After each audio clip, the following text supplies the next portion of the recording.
Welcome back and happy Friday. I don't know about you, but I'm really glad this weekend is finally here. The week is over. It's been a very long one. And on that note, one question I get asked quite often is how can I use makeup to make myself look more awake and refreshed and bright, especially on those days when I'm not feeling it.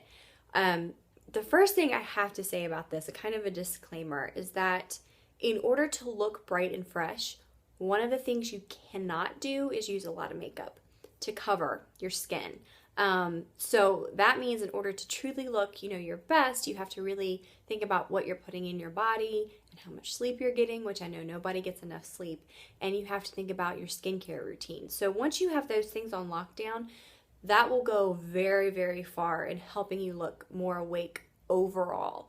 There's a few tips I want to show you in the video coming up, and I just want to explain them quickly. So the first one is you want to have a nice, bright, matching blush and lipstick. And I really don't like to get too matchy-matchy in anything I do. However, when you really need to brighten everything up, I'm wearing a peachy blush and a peachy lip gloss. For you, it might be a pink-based or whatever. There's so many different options out there.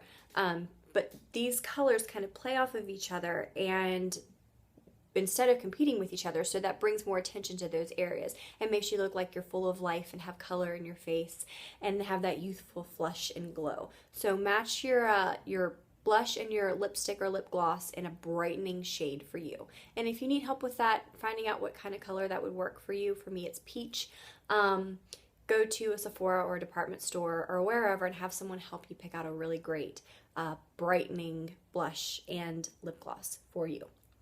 The second tip, and this is something I do all the time, at the very end of my makeup, I apply two concealers. I apply one right here, it's kind of thick for my dark circles, but then at the very end, if you don't have dark circles, you can skip that and go right to this. And I take a brightening concealer, or if you have really oily skin, you can use a brightening powder. They're everywhere right now. And I apply it kind of from the inner corner of my eye down to the outer corners of my nose and up to the outer corner of my eye in this sort of triangle fashion. It looks like you have a light shining on you and just really brightening up your face.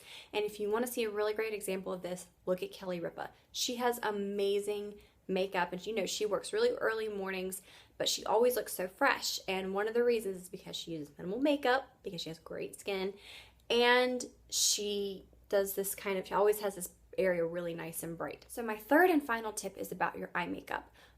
Everyone kind of knows this typical darker in the crease, lighter on the lid look, and the reasoning for that is it makes your eyes look bigger. We know if something is darker, it'll recede, and if it's lighter, it'll come forward. So we want the lid kind of area and around this eye to come forward, and then we want everything else to kind of go back.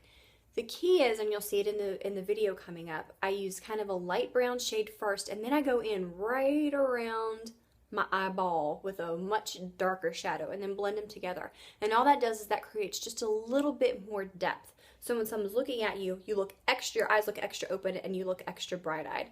The other thing you'll notice is I took, and it's actually a little bit of highlighter, I used that and patted it on my lid last, after my darker shadows. And the reason is because I know a lot of people put the lighter shadow on than the darker shadow. In this case, when you're trying to look really awake, you want to make sure that this lid is nice and bright, right? So if you wait and put the dark shadow on second, some of that shadow can fall, or when you're blending in, it kind of spreads. When you do it this way, you make sure that the eyelid is nice and bright. So I really hope you try these tips out, and you can always get a hold of me on Snapchat or Instagram, and then also Facebook, of course, and here on YouTube in the comment section. So thank you for stopping by. I hope you have a great weekend, and I'll see you next time.